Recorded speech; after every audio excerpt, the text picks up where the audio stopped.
नमस्कार दोस्तों, D4S news सच की ओर में आपका स्वागत है। दोस्तों, 22 अप्रैल को पृथ्वी दिवस होता है और इस पृथ्वी दिवस में जब इस पृथ्वी का निर्माण हुआ, इसका एक सनातनी कहानी है जो नैसर्गिक पारंपरिक कहानियों के अंतर्गत हमें सिखाया जाता है, हमें बताया जाता है।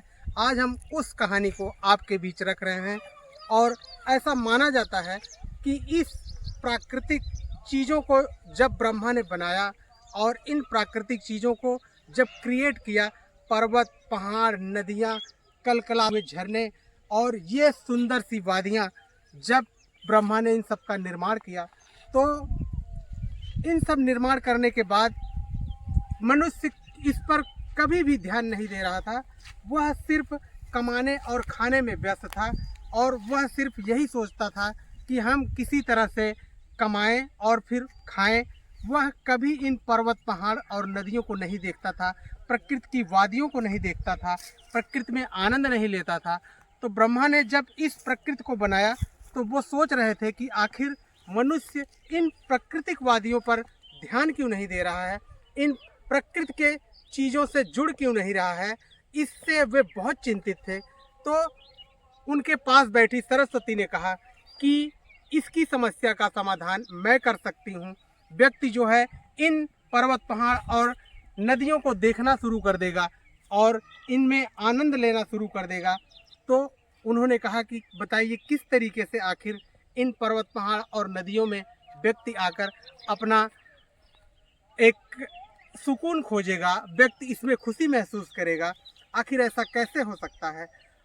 तो उन्होंने कहा कि मैं इस दुनिया को संगीत दूंगी और संगीत के माध्यम से व्यक्ति जो है पर्वत, पहाड़ और इन वादियों में रुचि रखने लगेगा और उन पर्वत, पहाड़ और वादियों को देखेगा और उससे आनंद प्राप्त करेगा।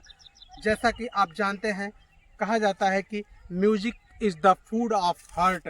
म्यूजिक जो है मनुष्य के हृदय का भोजन है, म्यूजिक जो है मनुष्य के मस्तिष्क का भोजन है।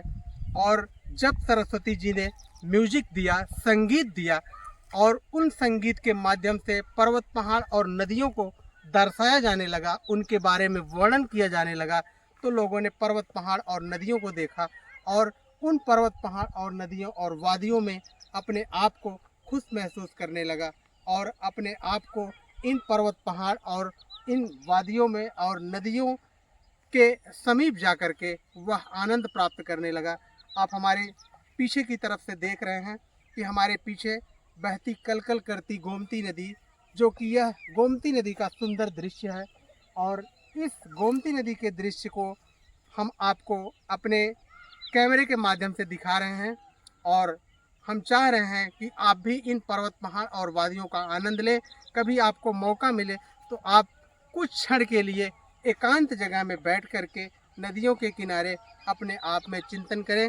कैमरामैन प्रदीप के साथ मैं दिनेश कुमार।